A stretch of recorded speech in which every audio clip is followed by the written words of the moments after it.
Halloween tour around Durham. Find out where all the ghosties and monsters live.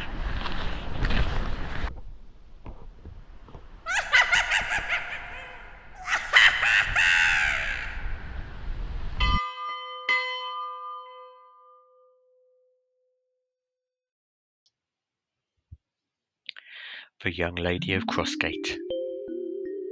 In the winding, shadowed corners of Crossgate, a ghostly presence lingers.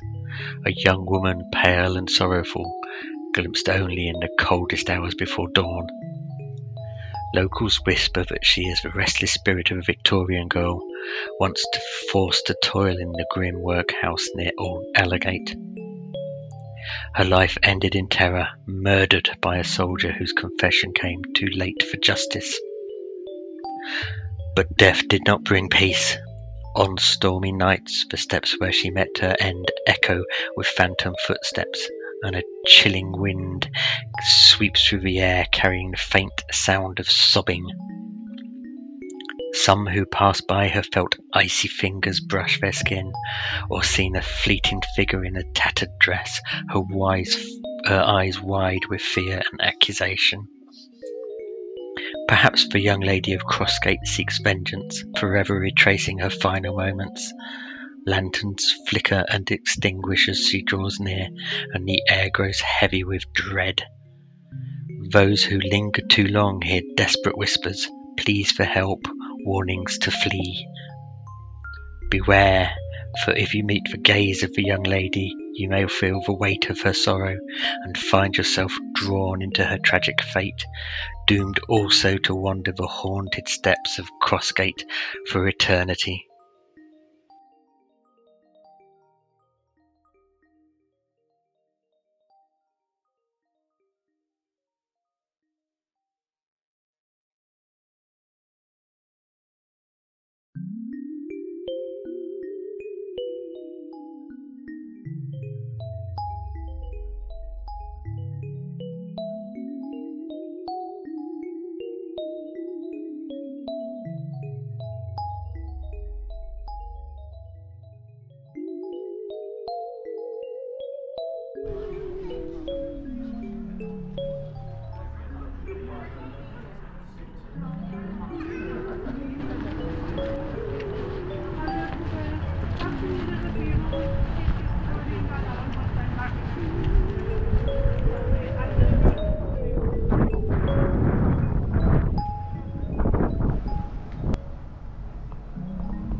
The Grey Lady of Durham Castle.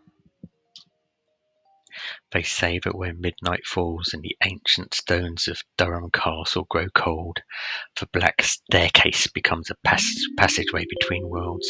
It is here, in the suffocating darkness, that the spirit of the Grey Lady wanders, her presence felt in every echo, every flicker of candlelight.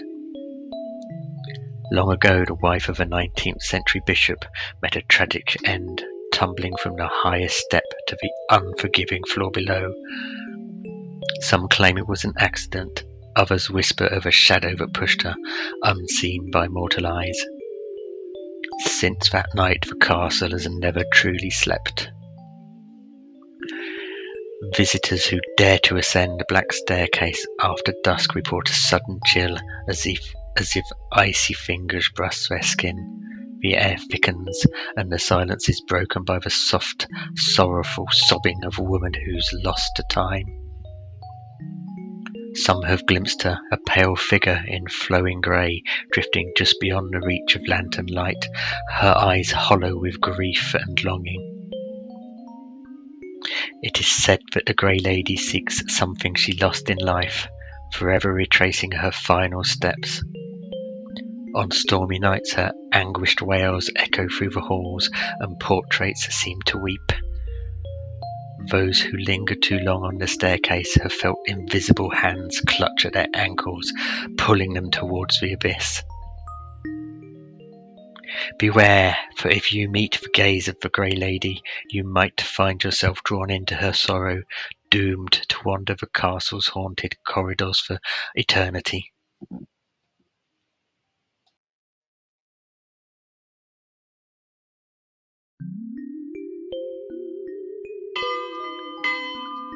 The Torment of Frederick Copeman.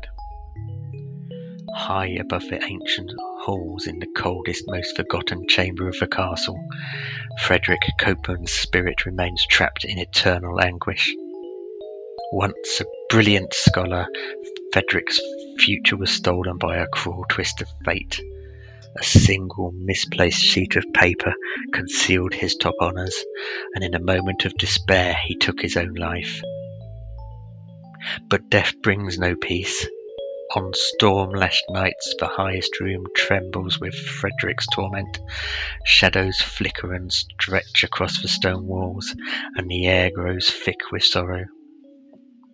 Visitors have reported hearing anguished footsteps pacing relentlessly, echoing through the castle's corridors. Each step a desperate search for justice that will never come. Sometimes the temperature plummets without warning, and a suffocating dread settles over the room. Books fly from shelves, doors slam shut, and icy whispers fill the darkness. I was robbed. Those who linger too long have felt invisible hands clutch at their shoulders, or seen the spectral outline of Frederick himself, his eyes hollow, his face twisted in grief. Legend warns that Frederick's despair is contagious. Those who enter the highest room alone may find themselves overcome by hopelessness, haunted by visions of lost opportunities and betrayal. Some have fled in terror, while others have been found wandering the castles in a daze, muttering Frederick's final words. I was robbed. Beware, for Frederick's Copeman's spirit is forever trapped in the castle's highest room, and his anguish echoes through the stones, seeking solace that will never come.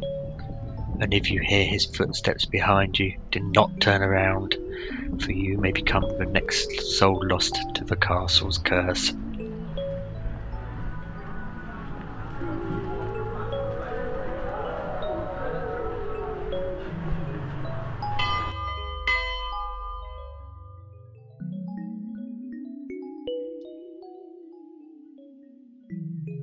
In the heart of Durham, where ancient streets twist beneath the weight of centuries, stands the Shakespeare pub, a place that wears its history like a shroud. Those who dare cross its threshold after dark speak of things that defy explanation. Since its recent reopening, strange happenings have multiplied. Staff report hearing heavy footsteps thudding up and down the old wooden stairs, even when the building is empty. Shadows flicker in the corners, and icy draughts sweep through the rooms where no windows stand open. Patrons have felt unseen hands tugging at their shirts, and some have had their hair pulled by invisible fingers, leaving them shivering with dread. But the true terror begins deep into the night. Glasses rattle on the shelves, and the air grows thick with the scent of old tobacco and something far colder. Some say the ghost of a long-dead landlord still prowls the cellars, searching for the gold he hid and lost. Others claim to have glimpsed a pale figure at the top of the stairs, her eyes hollow and her mouth twisted in a silent scream. Those who lingered too long in the pub's darkest corners have reported hearing faint whispers, warnings to leave, or perhaps invitations to stay forever. A few have fled in terror, swearing never to return. So beware, if you find yourself in the Shakespeare after closing time, keep your wits about you, for in this haunted pub the past is never truly gone, and some spirits are thirsty for more than ale.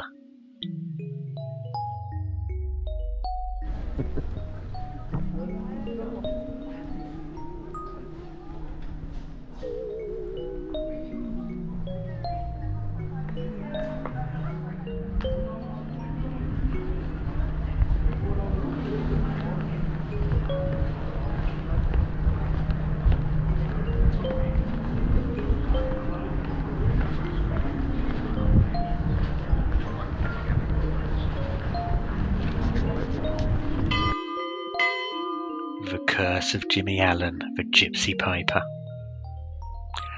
Larger than life barely describes the shadow Jimmy Allen cast, a man whose every step seemed followed by misfortune and whispers of the uncanny. He thieved, cheated, and charmed his way through existence, but behind his roguish grin people sensed something darker. Jimmy was an army deserter and adventurer, vanishing into foreign lands only to reappear as a fugitive, escaped from prisons as if the walls themselves bent to his will. His true power, however, lay in his music. The Northumbrian small pipes, bellows blown and ancient, became his instrument of enchantment. When Jimmy played, the air grew heavy, and listeners felt chills crawl down their spines. For centuries, the small pipes have given northeast England its musical soul, but in Durham City they are forever entwined with the legend of Jimmy Allen, the man with the golden pipes whose music could charm, curse, or conjure the restless dead. But in 1803, Jimmy's luck finally ran out. Arrested for horse stealing, he was dragged to Durham, sentenced to death. But fate ever cruel intervened. King George III granted a pardon on the condition Jimmy be exiled to the distant, haunted shores of Botany Bay. So Jimmy waited in the House of Correction beneath Elvet Bridge, a place where the walls were said to whisper and the midnight air grew colder than the grave. As Jimmy's health faded, strange things began to happen. Guards reported hearing ghostly music echoing through the stone corridors at night, and some claimed to see shadowy figures dancing in the gloom. A desperate petition was sent to the king for mercy, but alas, the signature came too late. The pardon arrived 4 days after Jimmy Allen had died alone in his cell. They say the entrance to the old House of Correction still lurks beneath Elvet Bridge, and if you stand there at midnight when the mist curls and the city sleeps, you might hear it, the ghostly sound of Jimmy's small pipes echoing through the stone, playing a melody that chills the soul and reminds all who listen, some spirits never rest. Sometimes the pipes are joined by the faint clatter of chains and the distant laughter of a man who cheated death, only to become its eternal companion. And beware!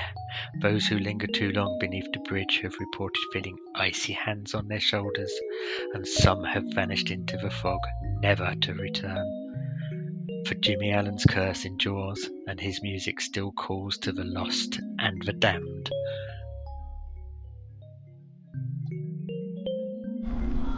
And that concludes our very quick ghost tour of Durham.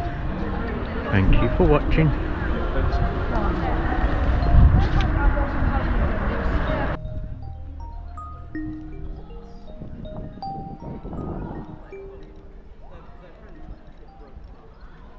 think they were in like a verbal